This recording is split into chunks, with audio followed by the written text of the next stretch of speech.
últimos dias a gente tem visto, nos últimos meses, né, que o algoritmo do Instagram, das redes sociais, tá se tornando cada vez mais um algoritmo de patrocínio. Por quê? Porque as pessoas também estão abusando bastante de robôs, então o algoritmo tá se tornando mais agressivo no sentido de limitar as visualizações de quem não paga o patrocínio. No caso, quem não paga o patrocinado, né, acaba ficando com uma audiência bem baixa. Fundamental isso também. O algoritmo já mudou há um tempo e o que ele valoriza são comentários. Então, às vezes, a pessoa acha que ela tá te incentivando a ir lá e curtindo um vídeo e tal. Mas o importante são os comentários. E comentários com palavras, porque o algoritmo tá ficando mais inteligente. E o que é isso? O algoritmo tem percebido alguns robôs que trabalham com ícones, né? Com as figurinhas e tal. Então, assim, o algoritmo tem cortado a visibilidade de quem coloca as figurinhas e tal. Uma estratégia que eu uso, às vezes, é descer a hashtag pro comentário para gerar ali os comentários iniciais. Mas, sem dúvida nenhuma, acho que uma grande dica são os grupos, né? A formação de grupos de WhatsApp entre as pessoas que têm interesse comum e essas pessoas comentarem, curtirem as fotos uma das outras, principalmente comentário com texto, porque assim alavanca a visibilidade. E uma coisa muito importante nem sempre o patrocinado vai resolver a queda de visibilidade com as pessoas que você tem interesse que vejam o seu material. Então, alcançar o público, né? Alcançar um público-alvo com patrocinado também não é fácil. A pessoa tá investindo no patrocinado e não tá alavancando as visibilidades, as visualizações com as pessoas que ela de fato quer. Então, isso a gente precisa entender que é mais importante fomentar o orgânico do que exatamente pagar num primeiro momento. Nós estamos falando que uma coisa legal, né? Outra estratégia legal é sorteio. Acho que o sorteio movimenta muito, porque o sorteio a pessoa é obrigada a comentar marcando outra pessoa. Então isso aí é bacana, né? A estratégia de storytelling, pra mim, ela é clara. Então, você tem que sempre estar criando uma história, tá contando muito do seu dia a dia para as pessoas, aproximando as pessoas do que já existe cômico na sua vida, né? E aí, isso é muito importante, o storytelling. E a outra grande estratégia é marketing de relacionamento. A ânsia da contradição no storytelling. Então, assim, para quem não sabe, né, gente, a história, né, como construir uma história, a história sempre tem que ter o ponto de crise, né? O ponto crítico, o sofrimento. Então, assim, os stories tem que mostrar mais esse lado, né? Do sofrimento, do dia a dia, das construções, das conquistas, mas de como do bastidor. E o bastidor de dor chama muita atenção. Outra estratégia bacana, né, para quem gosta de levantar audiência nos stories, é responder hater, né? O hater, para quem trabalha com comédia, ele é muito importante. O hater para todo mundo que trabalha com marketing digital é importante, mas para quem, né, eu percebo muito isso, vejo que quem trabalha com comédia, gente, precisa muito do hater. Por quê? O hater te dá faz uma crítica a você e aí você pode levar isso pro seu stories inicialmente, fazer uma resposta aí, até mostrando sofrimento, e depois criar uma história legal para colocar no feed e até responder naquele hater, né? Muita gente acredita, às vezes bloqueia o comentário e tal, mas a ideia, a estratégia no marketing para comediantes é não bloquear, é justamente às vezes até alimentar o hater para que ele possa falar que você é feio, que você é gordo, que você é magro, que você é pobre, enfim, porque isso tudo gera muito conteúdo para quem trabalha com comédia. Para quem tem um blog, eu sempre dou essa dica, né? Inclusive a Amanda Camilo, uma vez eu participei de uma banca de TCC da Amanda, e aí eu li o plano de comunicação dela, pro blog dela, e eu falei, cara, seu plano de comunicação tá incrível, mas ele tem uma falha.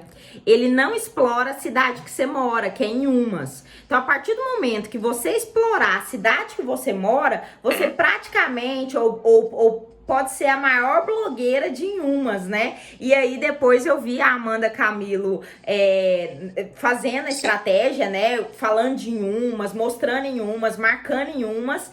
E assim, o crescimento dela com as lojas, com o público de Inhumas foi gigante. É uma sacada, né? Porque quando você é da região, você conhece mais a região e aí você pode se tornar o maior comediante da região. É muito mais fácil, né? E assim, em relação a marketing de relacionamento, 3 dicas. Eu vou separar elas aqui para facilitar. Tudo bem. A primeira que você falou é a questão realmente de buscar o contato com as pessoas que você admira. Então, relacionamento, acho que a gente sempre tem que ter um player ou alguém que seja melhor que a gente na área ou que esteja onde a gente quer estar para se aproximar. E aí buscar conversar, né? Eu falo assim, as pessoas às vezes ficam chateadas que eu não respondo todo mundo no direct, mas as pessoas mais insistentes eu respondo. As pessoas que voltam lá e falam, Nubia, você não me mandou o conteúdo, Nubia, você não me respondeu. Aí eu volto, respondo, até porque eu fico com vergonha da pessoa estar tão ali comigo e eu não responder. Isso é gatilho mental, gatilho de reciprocidade. Tá? Total. E que aí vem do neuromarketing e tal. É a questão realmente de fazer cursos. Por quê? Quando a gente faz cursos de pessoas que são da mesma área que a gente, o que a gente faz naturalmente uma rede de contatos melhor. E aí essa rede de contatos vai te indicar outros contatos que vão te abrir portas. Fazer um curso. Quando eu fiz o curso, eu comecei a prestar atenção, a perceber que tinha algumas pessoas aqui de Goiás que eu ainda não conhecia e comecei a ter contato com elas, as pessoas começaram a me indicar, né? E eu acho que a terceira grande relacionamento é os canais de comunicação acessíveis. Porque a única forma que você tinha de conversar com aquelas pessoas era direct. Então, você ia no canal de comunicação mais acessível. Às vezes, você tá... eu fico, assim, indignada, às vezes, com aluno, né? Porque agora, com rede social, com tudo, às vezes eu tô no ambiente online com o aluno, agora no remoto, ou senão eu tô na sala de aula com a pessoa tem uma dúvida, mas ela não fala. Aí ela espera, tipo, 20 minutos depois e manda um WhatsApp. Isso não facilita o relacionamento, né? Isso dificulta. Então, o canal de comunicação, gente, é o mais rápido.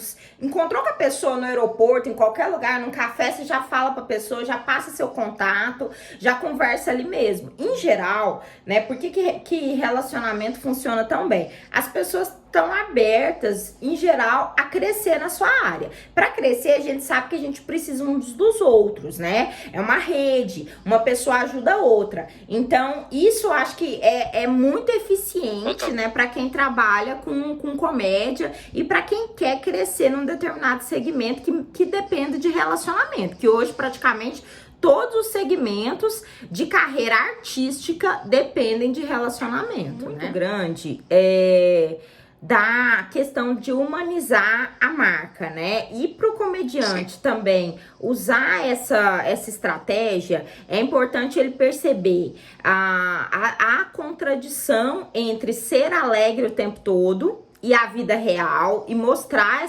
isso, né? Mostrar os momentos de tristeza, mostrar os momentos de fragilidade, mostrar às vezes as questões econômicas, porque isso fortalece muito vamos dizer assim, até a percepção do público, porque é um momento que todo mundo tá passando pela crise financeira. Então, como tá todo mundo numa crise financeira, de uma forma ou de outra, todas as pessoas, com exceção da classe médica, né, vão ter redução na sua área hospitalar, área médica, farmacêutica e tudo, mas com exceção dessas áreas ligadas a biológicas, todas as outras áreas vão sofrer com uma recessão e com uma queda de rendimentos. Então, quando o humorista, ele consegue, ou o artista, consegue mostrar também esse lado, que também passa pela dificuldade financeira, que também tá se movimentando e se mobilizando utilizando, eu acho que isso daí é uma forma também. E participar, às vezes, de algum projeto social, né?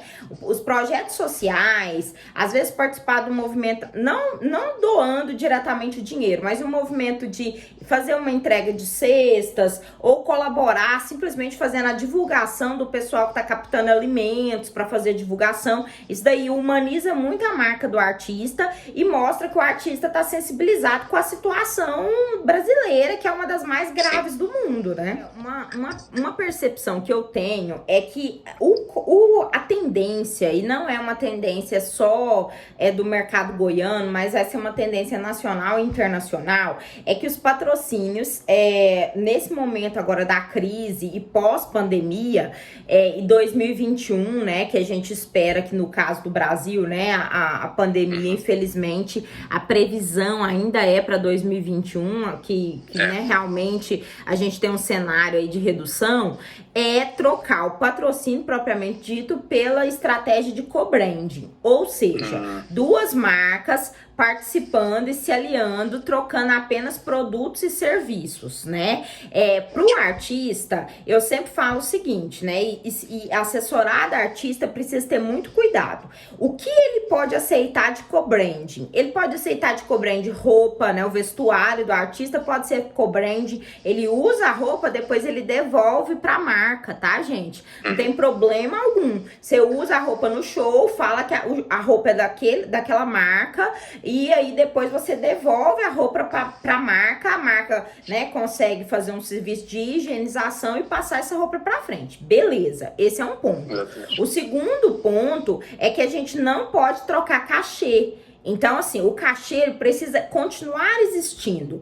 O patrocinado que a gente fala que vai trocar por co-branding é unicamente aquilo que vem acrescentar. Então, é tecnologia, né? É a questão das caixas de som melhores, microfones sem fio. É um celular que você pode fazer uma brincadeira no palco e mostrar esse celular. E aí, uma empresa, por exemplo, que vende, né, capas de celular, pode ser sua parceira nesse momento, porque aí todo show ela te passa uma capinha nova, né? Uma história de um celular que quebrou, e aí o constrangimento que aquilo gerou pode levar as pessoas a rirem muito, né? Ai, agora eu tô com essa capinha. Então, assim, a tecnologia, a vestimenta, isso pode ser co-branding, mas o cachê, gente, jamais pode ser co-branding. Por quê? Porque o artista, ele precisa do cachê pra sobreviver. Então, tem muitas pessoas que ainda querem trocar com o artista cachê,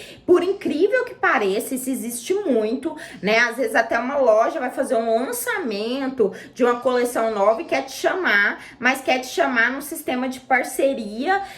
E aí, gente, eu acho assim, tudo a gente tem que avaliar o estágio que a gente tá e oferecer contraproposta, né? Não podemos também ser exatamente agressivos com a pessoa que tá fazendo uma permuta, ou tá buscando uma permuta, ou tá dizendo que não vai te pagar. Mas você tem que fazer uma contraproposta que realmente seja vantajosa para você. Para quê? Para que naquele momento você esteja ali, você dê o seu melhor e você tenha um retorno para sua carreira. Porque muitas vezes o artista se coloca em determinadas situações, às vezes até o empresário influi para esse artista fazer alguma coisa de graça e aí acaba manchando a imagem do artista. Isso para artista em início de carreira pode ser fatal. Tá?